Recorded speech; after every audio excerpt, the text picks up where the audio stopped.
बच्चों, let's read the question. देखो directions हमको यहाँ पर गिवन है। Each of these question contains two statements, assertion and reason. Each of these question also has four alternative choices, only one of which is the correct answer, and you have to select one of the codes A, B, C and D given below. Code A में हमसे कहा जा रहा है assertion is correct, reason is correct and reason is the correct explanation of assertion. B में हमसे कहा जा रहा है assertion is correct, reason is correct, but reason is not a correct explanation for assertion. C is assertion is correct and reason is incorrect, and D is assertion is incorrect and reason is correct. अब देखो assertion में क्या given है, one atomic mass unit is defined as 1 by 12 of the mass of carbon 12 atom.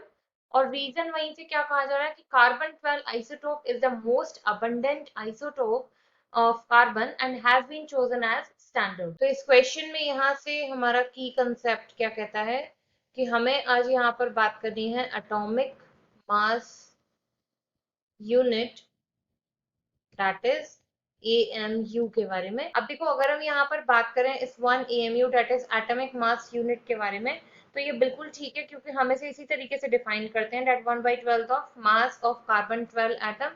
तो 1/12 हमने लिया और यहाँ पर हम लोग क्या करते हैं, मास ऑफ कार्बन 12 एटम।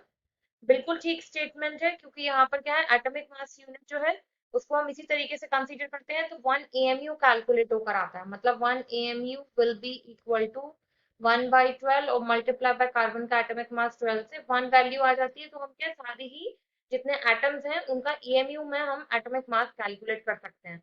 अब देखो यहाँ पर अगर हम बात करें कार्बन 12, कार्बन कौन कौन से आइसोटोप्स होते हैं, तो जो कार्बन के आइसोटोप्स हैं उनमें आपका कार्बन 12, कार्बन 13 कंसीडर किया जाता है, कार्बन 14 आपका रेडियो एक्टिव हो जाता है। तो अगर हम यहाँ पर बात करें परसेंटेज अबंडेंस ऑफ कार्बन 12, तो ये आपका सबसे ज्यादा अमाउंट में मिलता है, डेट इज 98.9%।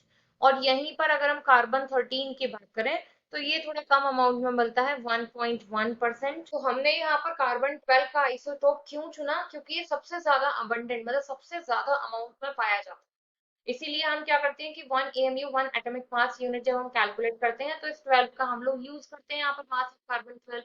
अब देखो क्वेश्चन में अगर हम देखें तो पहला भी बिल्कुल करेक्ट है कि हम लोग यही फॉर्मूला यूज करते हैं, सेकंड भी करेक्ट है कि हम कार्बन 12 ही क्यों यूज करते हैं क्योंकि मोस्ट अबंडेंट है। तो मतलब assertion and reason both are correct and reason is the correct explanation of assertion।